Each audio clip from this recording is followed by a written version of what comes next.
This is the shortcut I took to start earning money with my music without learning a bunch of marketing and stuff. So, obviously, there are a few different ways to actually make money with your music. If you're a producer, you have even more ways, right? As a producer, I am an engineer. I know how to mix, I know how to record. At one point, I used to charge for recording services, mixing services. I was able to honestly provide a lot of different all-in-one services for an artist. So I would produce the music and then I would record them. Then I would mix and master the songs. And yeah, even for a couple artists, I even, helped them do the whole distribution thing. So that was that. So those different services you can kind of split up into multiple services and offer them individually. You can use sites like AirGig, Sound Better, I think it is. There's some other ones out there like Upwork, and you can offer those services, make money as a producer. Don't have to do. I don't want to say you don't have to do any marketing for that, because if nobody knows about the services you have to offer as a producer, your potential earning potential is going to be low. So, but those are the other services. You can also, create loop packs, sample packs, MIDI packs. You can sell the actual beats, right? Whether that's to a marketplace online, whether that's directly to artists. You could also go the major artist route. So that's the music. That's selling the music. If you're a type of producer who performs live, an instrumentalist, now you got live shows, you can make money that way. A lot of these things are going to require some type of marketing if you want to see a substantial amount of income from it. You got to put in the effort. You got to figure out how to draw people in, how to attract people to what you have to offer. And all those things are cool. I definitely recommend exploring multiple options and to monetize the skills that you do have as a producer, and figure out what works for you. Everything doesn't work for everybody. Everybody, kind of finds whatever lane they decide to settle in. But the route I decided to take, at least, after trying those things, and those things were cool, and a lot of those things I still did for years, even after I started getting placements, because it all adds to the bottom line at the end of the day, whether that's selling beats, whether it's working with artists, mixing, mastering, all these things I continued to offer for a while, until I just decided to just hyper focus on sync. But sync licensing, which is just producing your music for TV and film, that was one thing that I found you honestly don't have to know marketing in order to really get started in sync. I didn't know any marketing when I got started in sync. And the cool thing about it is that the companies that you partner with, they're honestly the ones that are doing most of the marketing. And I'll explain my approach, because there's a few different lanes within sync licensing. Everything isn't made equal. Every approach isn't exactly the same. So I'll share my personal approach when I first got started, and how I went about it, that did not require any marketing, any credits, any expertise for real. I just kind of had to, I had to bump my head as far as figuring out how to structure music and production, but that was pretty much it. Once I cracked that code, I was good. So my approach was, okay, there are music supervisors out there. A lot of them are super busy. A lot of them like to work with who they work with, right? Because of the reputation that was built. They don't have a lot of time to waste, so they want to make sure, whoever they're reaching out to, they're going to be able to deliver, and they're going to do good business, right? So my approach was, instead of trying to hunt down all the music supervisors for all the shows and all the movies, what if I just went to where they're already looking for music? Now, where do they typically look for music? They look for music at production music libraries or production music houses, sync licensing companies, music libraries. There's different terms for it, but they all mean the same thing. They're basically publishers that specialize in curating music specifically for media. So I was just like, why not just reach out to the companies who have relationships with not just one music supervisor? Because if I'm trying to find somebody, I can only reach out to like one person at a time.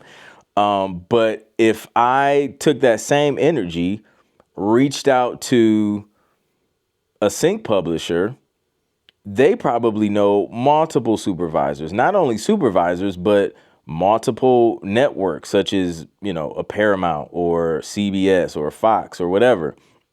They probably know, which I think CBS and Paramount I think that's like, they're like one and the same now. I don't know. But they know and have multiple established connections. So I decided to put in the effort, reach out to the publishers, and see if they're accepting submissions. Lo and behold, they were. In fact, most of them literally on their website have some way for new composers, producers, artists, songwriters to submit music to their website. Like literally, it'll be like in the contact us page, it'll say like submissions at blah, blah, blah.com, or, hey, do you want to interested in becoming an artist for blah, blah, blah, submit here, reach out to us. Or at the bottom of the page, it'll be like a submit music or composer submissions link at the bottom of the website. You click that, they give you instructions, you submit, if they like what they hear, they hit you back. You do a sync publishing deal and then create music, pitch it, and then they handle the rest. So literally, one of the first publishing deals I did, I literally just sat in my bedroom studio, created the music, sent it to the publisher how they wanted it to be sent, and they did the rest. Like I didn't have to market myself. Like I didn't have any placements or credits or anything to like it was the music. The music had to speak for itself. So yeah, there was nothing for me to market other than, hey, I think I make pretty cool music. You want to check it out? Maybe I can help and serve in some way. And that's what happened. So then I was just like, okay, bet. First placement landed on the NFL Network, Thursday Night Football. Paid me, I probably made over $600 in royalties just from like that one track. I was just like, oh, bet. Like, I'm going to do that again, rinse and repeat. Create more music, send it to the publisher. Publisher does what publishers do, publish the music, it got placed. So yeah, I was just like, yo, I didn't have to build a fan base. I didn't have to hunt down delinquent paying artists to pay the rest of the fee for their mixes or whatever services I was offering. I didn't have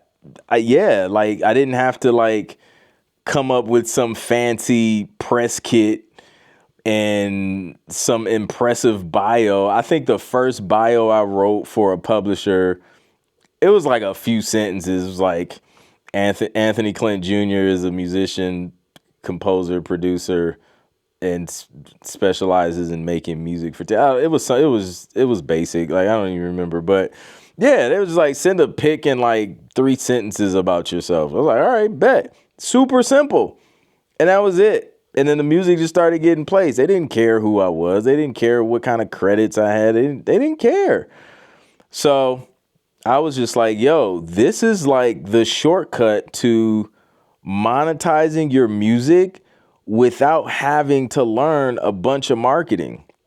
Now, with that being said, if you do learn marketing, that can just be another skill set that you can use to monetize your business in other ways, which I recommend every producer do that. Like, I mean, build a brand, become known for something, build a reputation around that.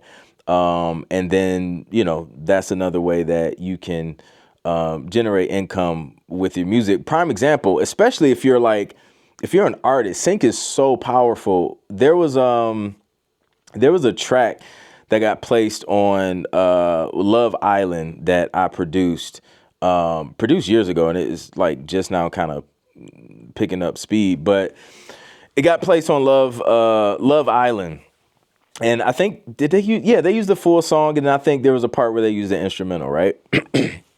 This is the crazy thing.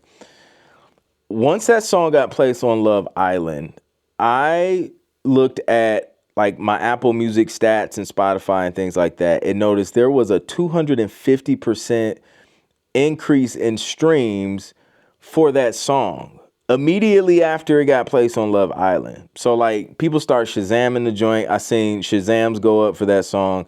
It was crazy. And I was just like, yo, if I was an artist, there was another artist, like a songwriter singing on the song. I'm just a producer. I don't really have a desire to become an artist. Shout out to the artists, man. Y'all, listen, y'all work hard. But I don't have a desire to be an artist. But if I was an artist, sync is 1000% going to be a part of my game plan because, again, I didn't have to market that song. I didn't have to market myself. I just had to make the music, send it to the publisher. Publisher got it placed on Love Island. My streams went up. So if I was an artist, I'm gaining more fans just from doing the sync stuff. You know what I mean? Like, I'm getting more visibility and more ears on my music just because my music is being used on TV. Like, TV is like the new radio. It's crazy. So that would absolutely be a part of my strategy. Now, as an artist, you're probably still going to have to, I don't know. I don't know. You may not have to. Like, if you're getting some good syncs, you probably won't even have to market yourself for real and like go crazy. Like, the syncs will kind of help market you. And now your name as an artist is attached to Love Island, or another show or a big brand, Nike, Adidas, like whatever. It like the sky is not even the limit. Like, it's just limitless. So yeah, highly recommend learning how to get your music placed in TV and film, because that's like one area where you can monetize your music and really not have to know any marketing. You do have to know how to make good music, but you don't have to know marketing at all. So if you want to learn how to get your music placed in TV and film, I created a free sync producer quick start guide. Just click the link in the description. It'll be there. I'll also pin it in the comments. Check that out. Also, if you need your I Make Music Not Excuses merch, you gotta get you some of that. See, the camera won't even let me, but it's all good. Get you some of that. Got the hoodies as well, because it's getting chilly out here, especially in Atlanta, man. It's been rainy and cold. But grab that. It's at clintproductions.com. Link to that is in the description as well. Get your I Make Music Not Excuses. Stop making excuses. Make the music. And then learn how to place the music so you can get paid for the music.